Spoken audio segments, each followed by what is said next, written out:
Hey everybody, welcome back to the channel. In this video, I'm giving you my top tips and tricks for how to take the sharpest photos with your smartphone.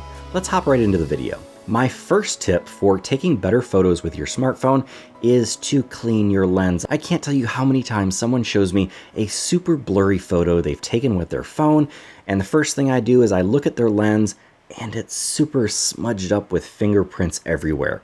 Buy a little microfiber cleaning cloth. You can typically find them at any sort of store that sells eyeglasses, sunglasses, anything like that. They're super inexpensive. I will link to some down below, but just give your lenses a clean every now and then. They typically collect dust, fingerprints, smudges, water splashes, all sorts of things. So one of my first tips, and the thing that will probably improve your photos the most and get you sharper smartphone photos, is clean your lens. My second tip for getting sharper or better smartphone photos is to take a look at your case. Now, a lot of cases have little plastic or acrylic protectors right in front of your lens. Now, those are great for the first couple weeks that you have that case, but after a while, your keys and anything in your pocket and even going in and out of your pocket will start to scratch up that acrylic or plastic coating, and that will tend to leave you with blurry, very kind of sad looking photos. If you can find some sort of case that doesn't have a protector, or a case that has a glass protector or an individual protector for your lenses, that's a lot better. It's just as bad as having a dirty, smudgy, dusty lens if your cover over your lenses is all scratched up. My third tip for taking better photos with your smartphone is to avoid shooting directly into the sun. Now, I know we don't like taking photos where the sun is directly in your subject's eyes. Sometimes it's hard to have the sun coming from the side, especially if you're doing a group photo, then everyone's face isn't evenly lit. Try and take a photo where your subjects are not directly looking into the sun and your phone is not directly looking into the sun. One little tip that I use with my big DSLR cameras is actually using my phone as a little bit of a light shade so that you can see there's some glare here, and I can go ahead and just kind of cover that glare up. And then once that glare is covered up, you'll get a much sharper photo and it won't be all washed out with sun flares and leave you with a completely ruined photo. Tip number 4 is to pick a subject. Many photographers just whip out their phone and start taking photos of everything every which way, and then you go back and look at those photos and you're like, what was I even taking photos of?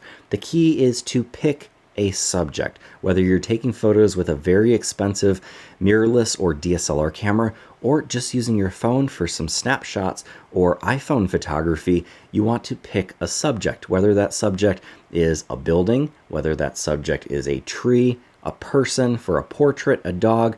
Pick that subject, focus on that subject, and move around until your subject looks the best.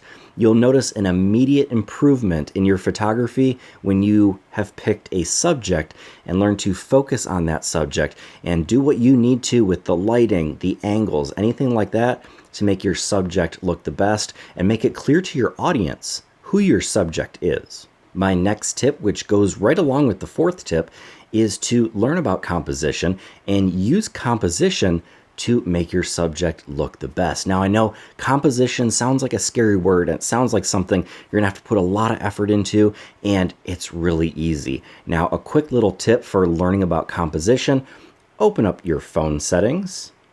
Open up your phone, go into your settings. This is for an iPhone. Go into your camera settings and turn on this little tick box that says grid. Now, when you go back to your phone and you go back to your camera, you will see right here this fancy little grid.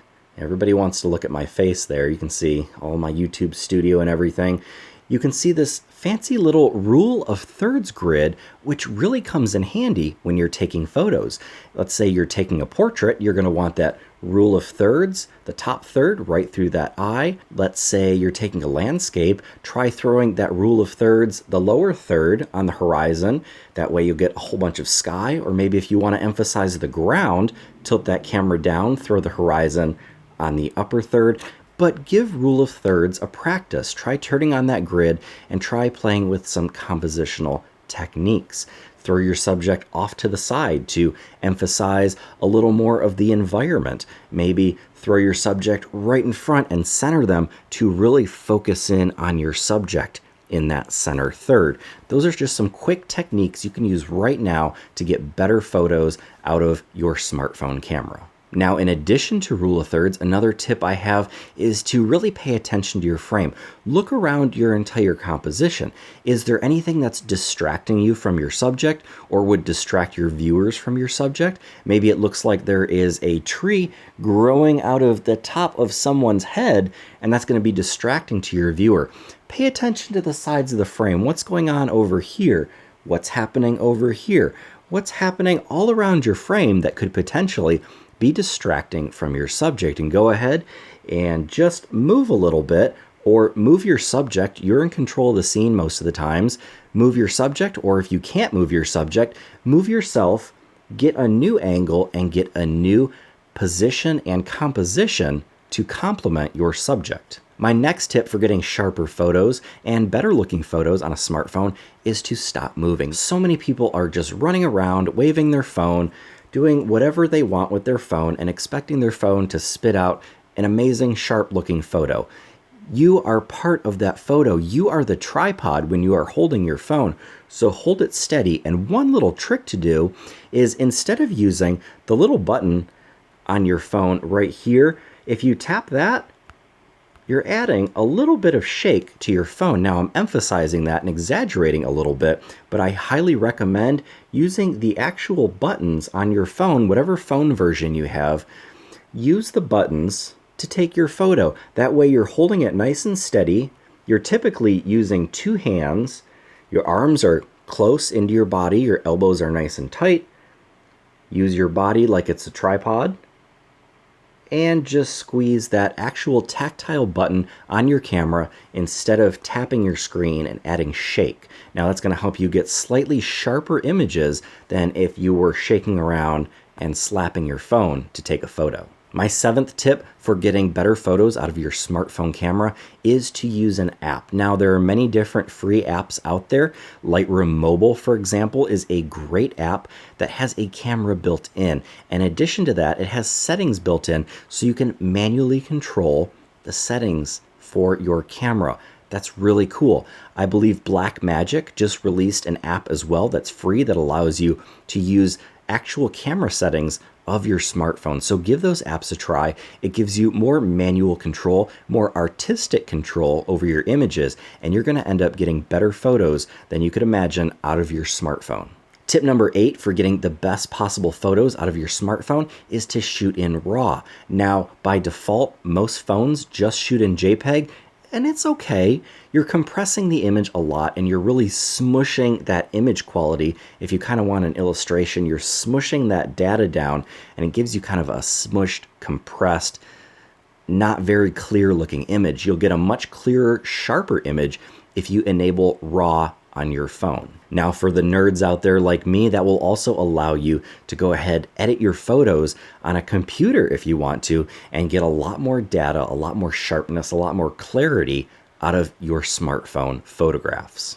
And last but not least, my final tip for getting the best possible quality out of your smartphone photographs is to edit your photos. Download an app like Lightroom Mobile or maybe Snapseed and play around with editing your photos on your phone. You're going to find out that you can bring out some of that shadow detail that you thought may have been lost, or bring out some of that highlight detail that may have looked blown out before, but once you start to edit, you'll realize that you can add a little sharpening, add a little grain, add a little vignette, maybe add some contrast, and really take those smartphone photos to the next level. Nobody is publishing great images that are unedited. All the best images you see out there, especially if you're shooting RAW, are going to be edited by an artist. You guys are the artists. By shooting RAW, you're giving yourself the most amount of data to work with, and by just doing a little bit of editing and tweaking to your photo, you're making it look the best it can possibly be. So those are all of my tips for how to get the best quality photographs out of your smartphone. I hope you enjoyed this video. If you did, please give it that thumbs up, give it that like, and always subscribe to my videos for all of my new tips, tricks, and hacks videos. Welcome to 2024, everybody. It's going to be a great year, and until next time, get out and go shoot.